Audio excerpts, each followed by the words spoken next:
Morning. So a lot of people have been kind of getting after me about posting a video of my sawmilling operation. So I've been going at her for about 2 or 3 weeks now since I bought this new saw, and it's been going pretty good. I'm kind of working out the grooves, getting into the chainsaw milling. So anyways, I'm going to start the day by cutting down a tree, and I'm actually going to use my little saw, my STIHL 290, to cut that tree down, and then I'm going to be making boards with this saw. This one's got the ripping chain on it. I do have a cross cutter for it, but it's not a very big tree. I'm just going to be working on the back of my property here, and it's not a very big tree, so I'm not going to use the big saw to cut that one down. So you sharpen these, you hand file these rippers at 10 degrees. It's a little different sharpening process for a ripping chain. And I'm going to put it on the mill now. And so yeah, it goes this way.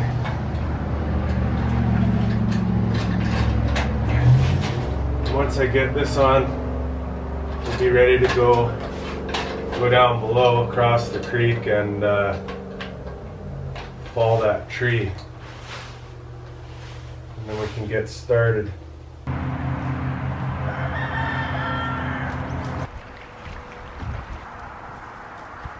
So this is the tree I want to take today.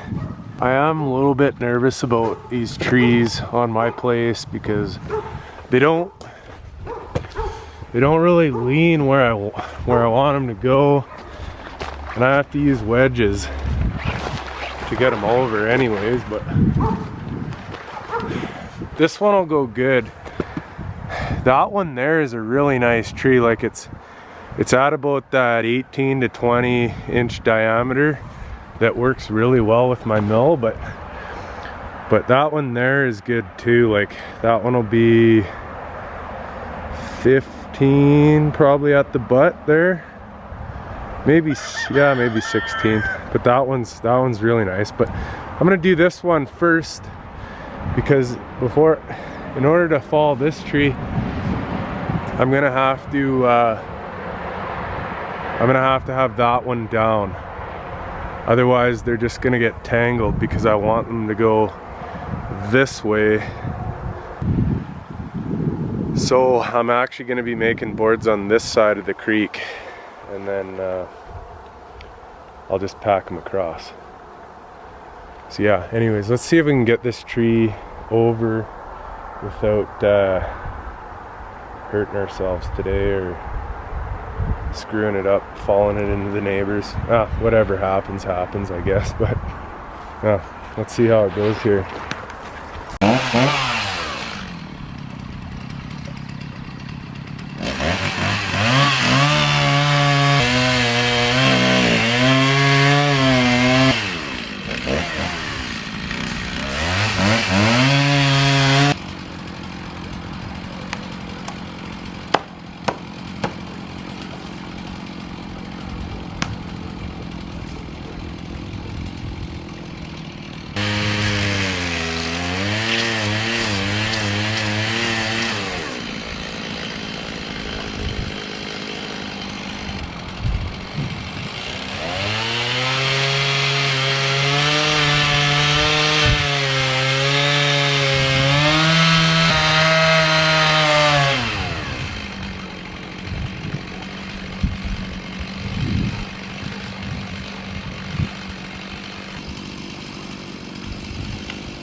Alright, so the next part is I have to limb the tree. So the tree's falling over now.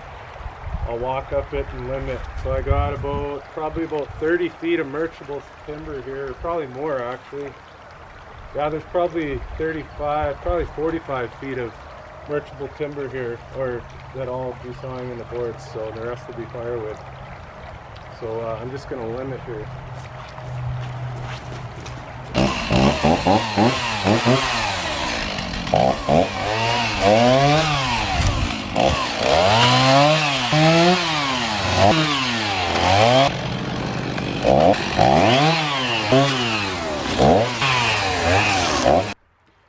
Okay, cool. We got her all limbed now, or most of the way up to where I'm going to be cutting lumber anyways.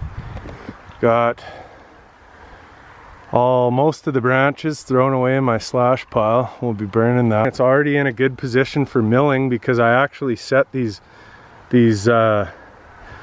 blocks up, and I actually fell this tree on these blocks for a reason. So it requires a little bit of thinking ahead before you get into it, but so yeah, anyways, I trimmed the tree up. I got a nice platform here that I took off the flare for my starting point. My battery's gonna die. I gotta change the battery on this camera. I actually forgot about a piece of equipment. One of the most important pieces of equipment. It's over at the back of the property here. I was doing a little bit of milling up here already. There's a log ready to go. It's not a very big log, but I'll get probably a couple of 2x6s out of that one anyways, or maybe I'll get a nice 4x4 cant or something.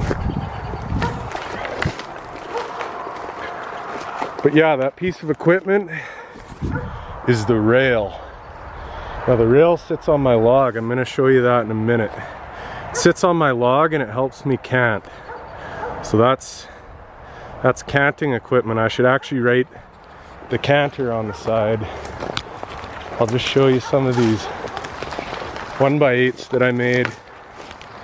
Here's my 1x8s that I made back here at the back of the property. That was just out of a tree that fell naturally. Here's the stump right here.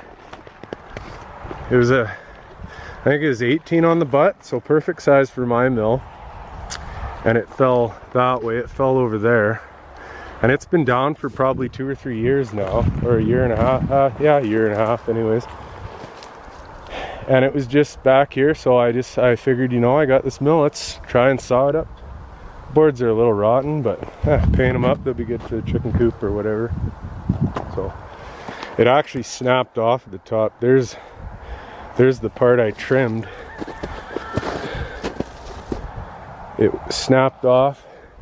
Half of it ended up over there, and then I kind of just fell there's a 12-foot snag left, and the 12-foot snag is actually what made the nicest lumber. So yeah, let's get going on this freshie that I just fell.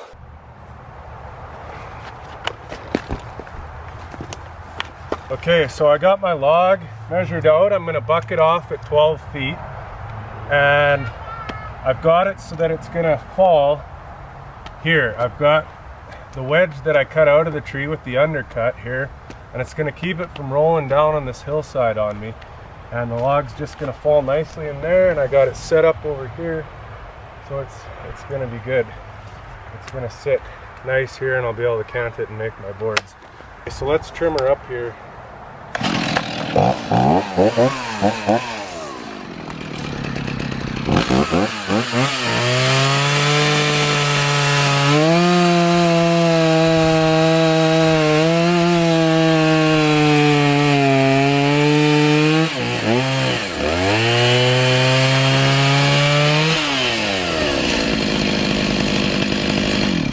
Now that's a thing of beauty. That is just going to sit there, and I'm going to be able to mill on that thing for days. No, hopefully only about maybe like half an hour it'll take me to saw this log up. And that's including all the dinking around process here. I'll have boards here in probably 20 minutes. Okay, well, let's get ripping here. Let's set up the canter board. I'm gonna explain this canter board here too. Okay, so I've got my rail sitting on there. Now what I want to do is I want to make this rail kind of level with the log. So I'm gonna bring my tape out. Now it's good if you have a square too, but because I'm just gonna cant this whole log probably right where it is, I don't think I'm gonna use my square yet. Maybe I'll bring it out, but just watch me level the log here. So if you look here, this is kind of a cool piece. So I had the millwright at the big mill I work at there. I had the millwright. He welded me up this this little thing for the end of my rail that I just built. It's got them pineapple spikes on it. So I pound that into the log, and then okay, and then watch this. So I'm gonna do some measuring now. I want to get that thing nice and square on the edge or on the ends of my log. Okay, so we'll pound this in.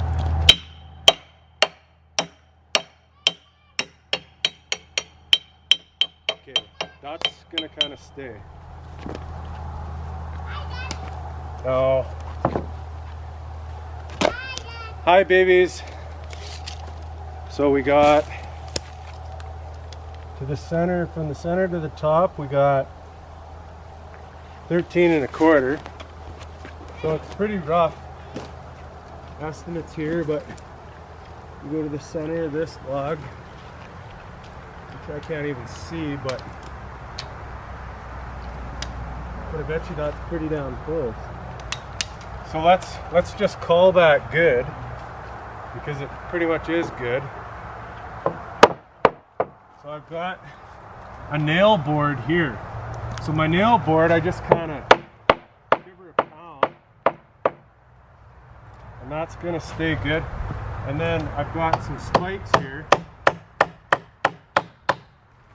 that I just pound. It's actually going to go through my nail board this time, which is fine. But it'll go into the log, so it's into the log just a little bit, just kind of superficial there. I found this one in back here, just a little ways.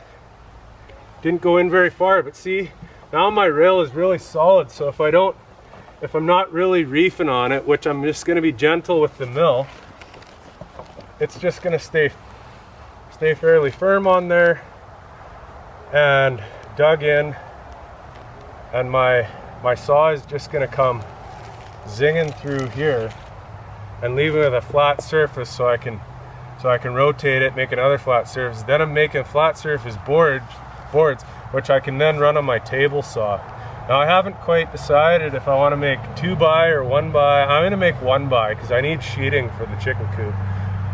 So I think I'm going to make 1x8s and 1x10s probably, mostly. So yeah, let's get going here. Alright, so I got the mill warming up down there. Let it warm up for a minute or two, and then we'll be ready to rumble. This looks nice and flat, not too bad. I should probably make a new rail already. It's not the best, but it'll do. Okay.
Okay, and back we go to the other end of the log this time. You guys are at the other end of the log. But I rotated my log, and I'm gonna put my canter back on. Just kind of eyeball it.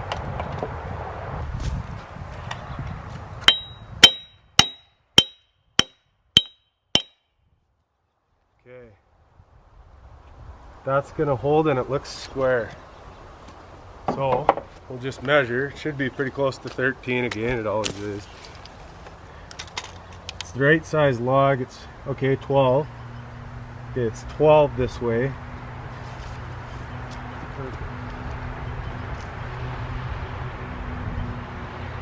It's just a smidge over 12, so we'll fix that. We'll just pound this in more.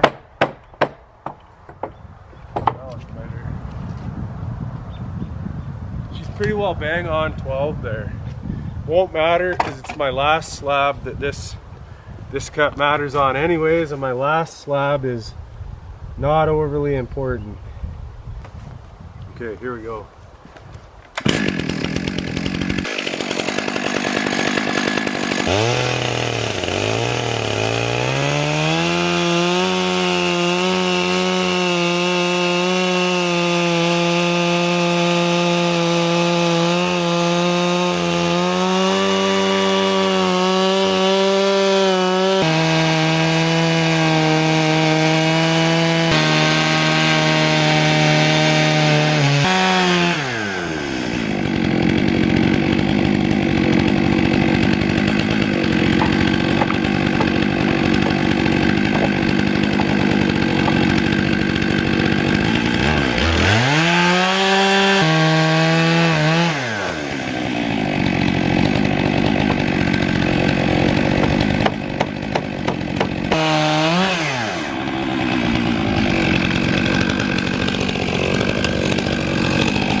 It ain't perfect, but it ain't bad. It's good enough for the chickens.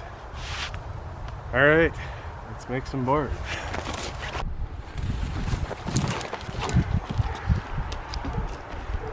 Okay, well, I know I said I was gonna make 1x out of this log, but I did some measurements and I came up with a better solution for this log. I'm actually gonna make 2x out of it because it's kind of like 8 inches or just over 8 inches of good meat here. So there won't be many weight, or there won't be much weight on my boards with a 4-inch board. So this log's actually going to make a lot of good 2x4s for me. That next log will be 1x8 sheeting mostly for me. So I'm going to make 2x out of this log. Well, let's go.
I'm gonna have to move it.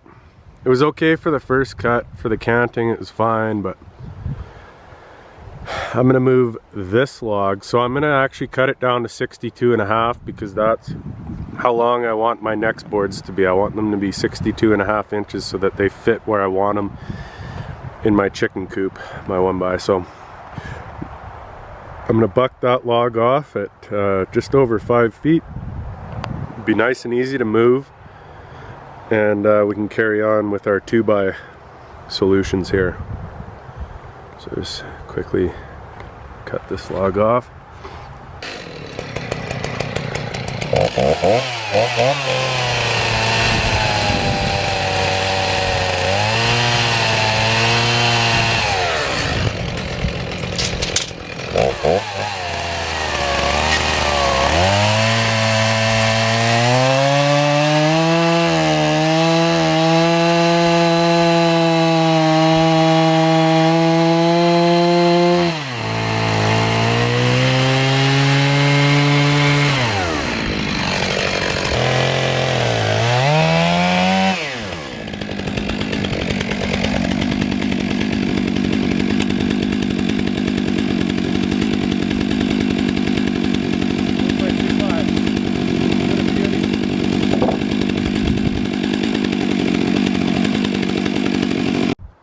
So I got this nice 2x.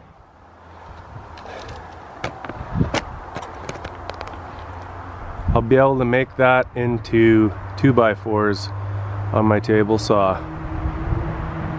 But for now I'm gonna finish up this log and then we'll take them all up at the same time and make them into 2x4s. It's really nice when you're sawing logs because once you get your flat surfaces established, you've got a nice workbench to work on your saw. If you need to sharpen it or clean it, you can of course make a vise or something out here too on the stump over there. But for just fueling and oiling, you never want to let your saw run out of fuel halfway through a cut. It's just annoying. There, I got my slash pile going. We'll see if it burns. It probably will burn, actually. I just had some spilt gas in the sawdust. I figured I'd see if it would ignite. Sure enough. Yeah, that fire really got ripping. Look at that. My brush pile's almost burnt already. The wind come up a little bit. Fire took off, so. My log is basically nothing. I'll make some 1x out of that original slab. Here's the last slab that come off the log. Hardly anything. It didn't even make it to the end. So that's good.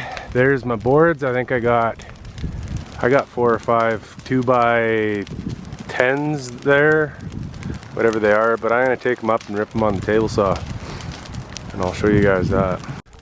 Just sitting here taking a quick break. This fire's really taken off. I was actually just getting ready to start packing my boards across the creek, and it's runoff season and the creek's come up.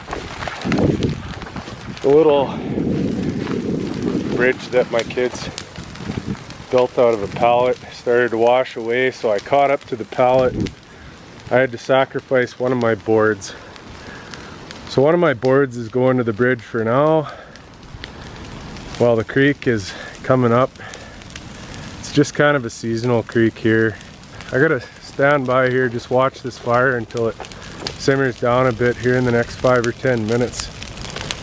It's kind of starting to escape, but I can't get close to it to throw these branches in the pile because it's so hot. But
The son of a bitch, eh?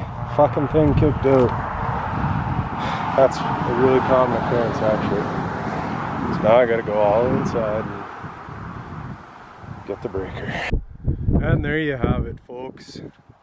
6 beautiful 12-foot 2-inch by 4-inch boards. How about that, eh? In a couple hours. Well, if I was really working, I probably could have done this in an hour, but like today's lumber prices, that's 60 bucks worth of boards at 10 bucks a board, whatever they are. Actually, you can't even buy 2-inch by 4-inch lumber. They'll give you like a 3.5 by whatever it is. Cut. This is farm wood, farm lumber. It's beautiful stuff. The structures I build will be standing in 60, 70 years. So yeah, rough cut lumber, 60 bucks worth of rough cut lumber in a couple hours. Build whatever you want with a chainsaw. And that just proves it. I've got 1x here, bunch of it. I've got more 1x. I've got 2x, and I've got a 2x6 here. I've got a couple of 2x6s kicking around. So I put this chicken coop on Douglas fir. This chicken coop was built on Douglas fir slabs that I made out at my father-in-law's. He's got a lot of Doug fir out on his property, so I made a bunch of slabs out there. This took me about a day to build, and that's with cutting a lot of this lumber. I've got a lot of 1x for the sheeting. When I talk about sheeting, that's what I mean by sheeting. I'm actually using it for sheeting these walls and stuff.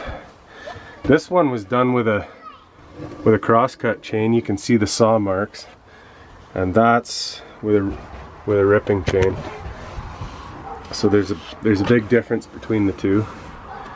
Cross-cutting, ripping, ripping, ripping.